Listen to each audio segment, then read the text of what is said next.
Good morning childrens. Seventh class. देखिए, इसमें हमारा चल रहा था, ये है हमारा पार्ट सेकंड। तो वर्ड विचार एक मिनट।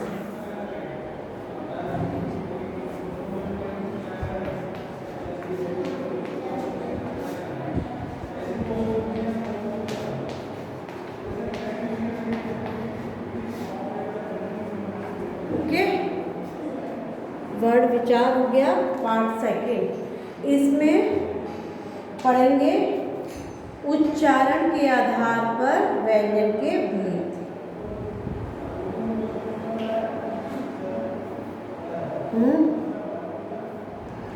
स्पर्श व्यंजन, अंतःस्थ व्यंजन, ऊष्म व्यंजन। स्पर्श व्यंजन जिन व्यंजनों का उच्चारण करते समय वायु मुख से अलग अलग भागों को छूती हुई बाहर आती है, उन्हें स्पर्श व्यंजन कहते हैं। स्पर्श व्यंजनों की संख्या 25 है। इन्हें निम्नलिखित 5 वर्गों में बांटा गया है। कौन कौन से वर्ग हैं? क वर्ग, क ख ग घ ण, च वर्ग, च छ ज झ ण, ट वर्ग, ट ठ ड ढ ण, त वर्ग, त थ द ध ध न, प वर्ग, प फ ब भ म। हिंदी वर्णमाला को 5 वर्गों में बांटा गया है। ठीक है। अंतःस्थ व्यंजन ये वे व्यंजन हैं जिनका उच्चारण करते समय श्वास वायु को मध्यस्थ रखते हुए जीभ का स्पर्श नहीं करती है। हिंदी वर्णमाला में य, र, ल, व अंतःस्थ व्यंजन है। इन व्यंजनों का उच्चारण ना तो स्वरों के समान ही है, स्वरों के समान ही है और ना ही पूर्त व्यंजन के समान है। ये वर्ण स्वरों एवं व्यंजनों के मध्य में स्थित है। ऊष्म व्यंजन वे व्यंजन जिनके उच्चारण में वायु ग्रसित होकर मुख से बाहर निकलती है, ऊष्म व्यंजन कहलाते हैं। हिंदी वर्णमाला में देखिए, मेरे साथ बोलते जाइए तो आपको पता चलेगा। श, स, श, ह ऊष्म व्यंजन है। ठीक है।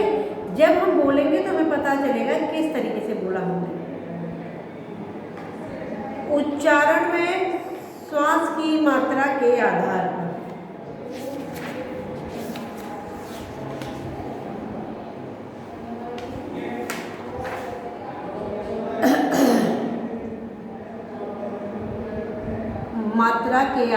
पर व्यंजन के भेद। उच्चारण में श्वास की मात्रा के आधार पर व्यंजनों के निम्नलिखित 2 भेद होते हैं। कौन कौन से होते हैं? अल्पप्रण व्यंजन और महाप्रण व्यंजन। अल्पप्रण में क्या आएगा? वे व्यंजन जिनके उच्चारण में वायु की मात्रा अल्प अर्थात कम होती है, उन्हें अल्पप्रण व्यंजन कहते हैं। जैसे क वर्ग में क ग ण, च वर्ग में च ज ण, ट वर्ग में ट ड़ ढ, त वर्ग में त द न और प वर्ग में प व म। इसके अतिरिक्त अंतःस्थ व्यंजन य, र, ल, व अल्पप्रण व्यंजन है। ठीक है। और महाप्रण व्यंजन वे व्यंजन जिनके उच्चारण में वायु की मात्रा अधिक होती है तथा जिनके उच्चारण में अधिक जोर लगाना पड़ता है, उन्हें महाप्रण व्यंजन कहते हैं। जैसे क वर्ग में कौन से होते हैं? ख, घ, च वर्ग में छ, झ, ट वर्ग में ढ ढ़। त वर्ग में ध थ। प वर्ग में फ फ। इसके अतिरिक्त उस व्यंजन श स स ह भी वर्ण व्यंजन है। वर्ण एवं उनके उच्चारण स्थान, ये इसमें वर्ण का उच्चारण स्थान बना रखा है। जैसे कंठ, कंठ है, स्वर और व्यंजन मिक्स है। अ आ, क ख ग घ ड़ ह अ। ठीक है। आगत ध्वनि क ख ग।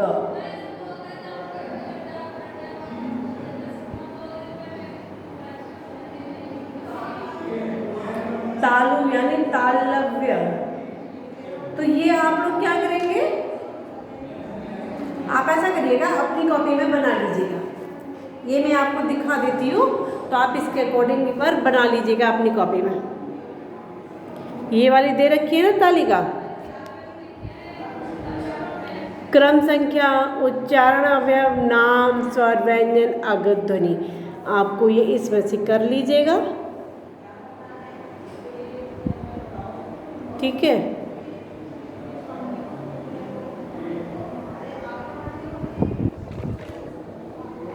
और पीछे भी है,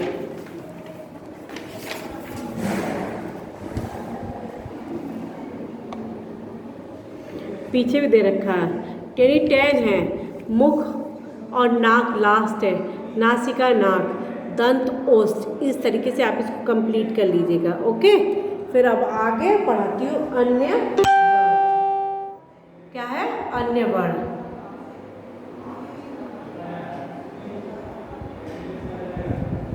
अन्य वर्ण में क्या है? हिंदी वर्णमाला में दो व्यंजन ढ और ण ऐसे भी हैं जिन्हें परंपरा के अनुसार व्यंजन के साथ रखा जाता है, किंतु ये वर्ण माने जाते हैं। ये कभी भी शब्द के आरंभ से नहीं आते, जैसे पढ़ना, पढ़ना, पढ़ना, पीड़ा, पीड़ी, बड़ा, बढ़ा आदि। इस तरीके से जो इसके लिखने का ढंग है उससे हमें पता चल जाता है। ठीक है। अगत वर्ण, हिंदी में कुछ ध्वनियाँ दूसरी भाषाओं से भी आई हैं। ऐसी ध्वनियों को अगत वर्ण कहते हैं। ये दो प्रकार की होती हैं, अंग्रेजी की ध्वनि, अरबी फारसी की ध्वनियाँ। अंग्रेजी की ध्वनि ऑल यानी कॉलेज, वॉल, हॉस्पिटल आदि। ठीक है।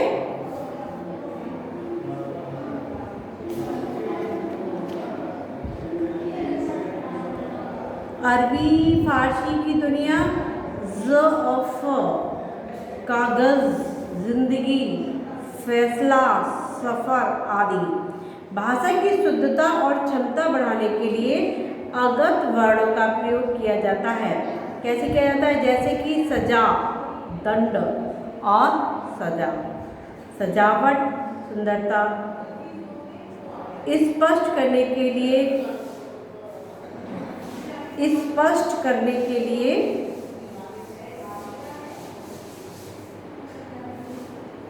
लिए नुक्ते का प्रयोग आवश्यक है, यानी नुक्ता हमें जरूर लगाना पड़ता है।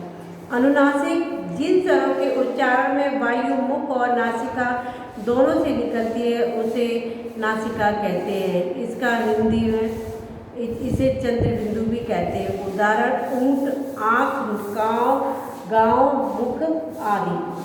संयुक्त व्यंजन, जब किसी शब्द के दो या दो से अधिक व्यंजन के बीच कोई स्वर ना हो तब ये आपस में जुड़कर उच्चारित किए जाते हैं और लिखते समय इनको मिलाकर इस प्रकार लिखा जाता है। कैसे?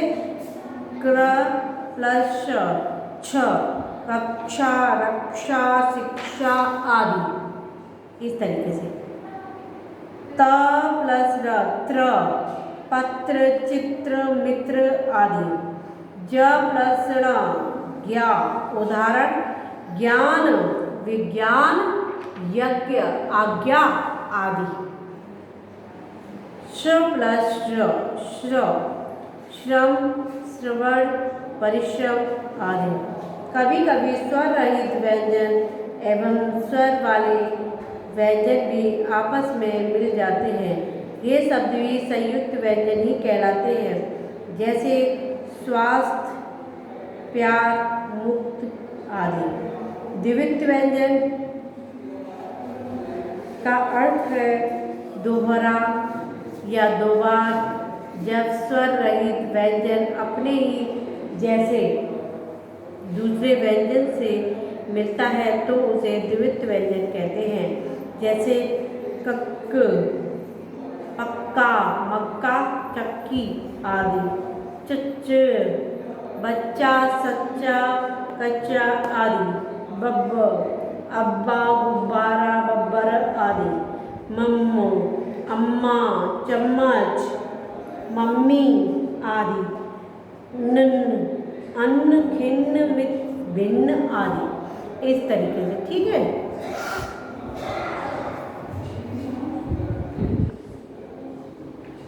योग्य मात्रा देखिए।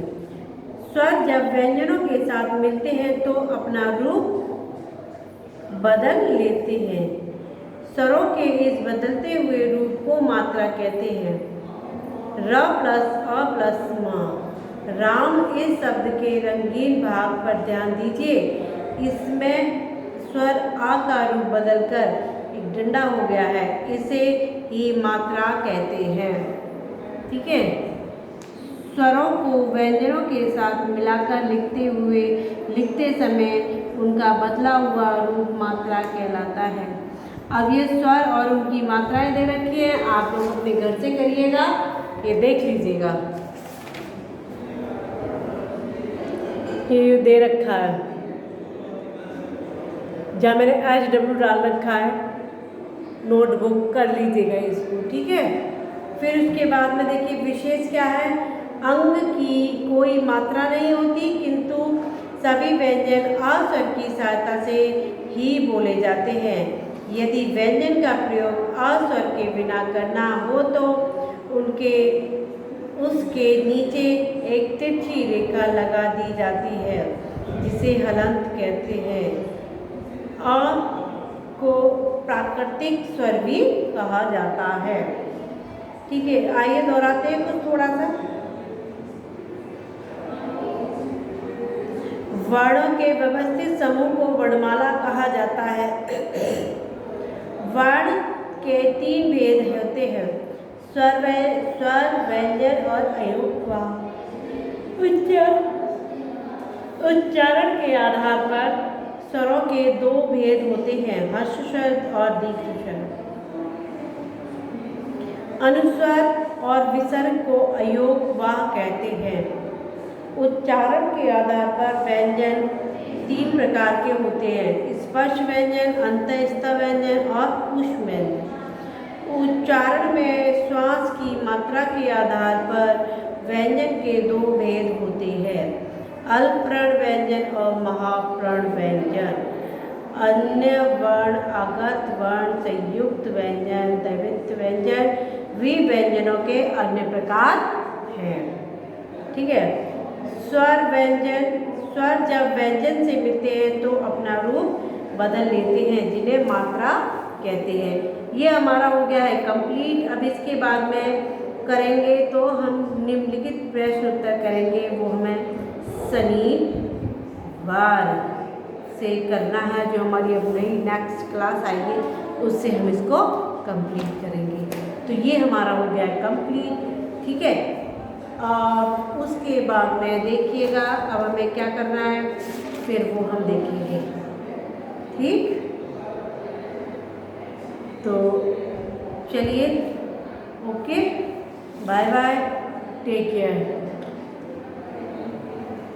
वर्क कंप्लीट कर लीजिए। आपको जितना वर्क बताया गया है पूरा प्रॉपर वे में कॉपी में होना चाहिए, ओके। क्योंकि फिर आपका एक टेस्ट भी ले लेंगे, टेस्ट पेपर में बना के आपके पास भेज दूँगी। ओके, चलिए ओके, बाय, टेक केयर।